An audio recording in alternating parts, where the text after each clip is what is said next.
मोदी साहेबांनी स्पष्ट केलंय, गैरसमज पसरवण्याचं काम सुरू आहे. आरक्षण कुठलेही रद्द होणार नाही हे मोदी साहेबांना सांगितलंय.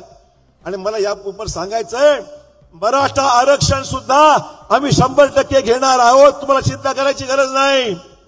मित्रहो, हा प्रश्न महत्वाचा आहे.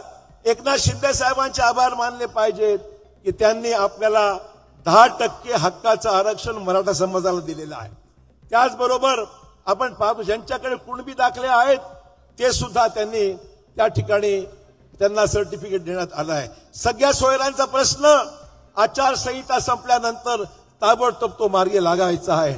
आणि ज्या काही किरकोळ स्वरूपाच्या केसेस आहेत त्या सुद्धा मागे घेण्याच्या बाबतीमध्ये मुख्यमंत्र्यांनी सुतोवाच केलेला आहे. त्यामुळे मराठा आरक्षणासंदर्भामध्ये जो गैरसमज पसरवला जात आहे तो कृपया मनातून दूर करा. आरक्षण मिळणार म्हणजे मिळणार, ही काळ्या दगडावरची रेष आहे मित्र हो. आणि म्हणून हा गैरसमज निर्माण करण्याचा प्रयत्न हे जर सुरू होणार असेल मित्र हो तर आपल्याला चिंता करायची गरज नाही आहे. मला जरांगे पाटलांचं अभिनंदन केलं पाहिजे. जरांगे पाटलांचं अभिनंदन केलं पाहिजे की त्यांनी पुढाकार घेतला.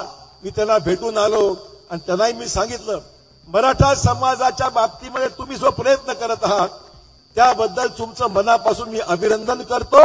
आणि तुमच्या वतीने जे विषय शासनाकडे आहेत त्या प्रत्येक विषयाचा पाठपुरावा अशोक चव्हाण करणार आहे हे जाहीररित्या मी ते जरांगे पाटलांना बोलून आलेलो आहे. आणि त्यामुळे मला नांदेडच्या जनतेला एवढंच सांगायचंय, कृपया हा आरक्षणाचा विषय हा कुठलाही विषय जो आहे तो राजकीय होऊ शकत नाही.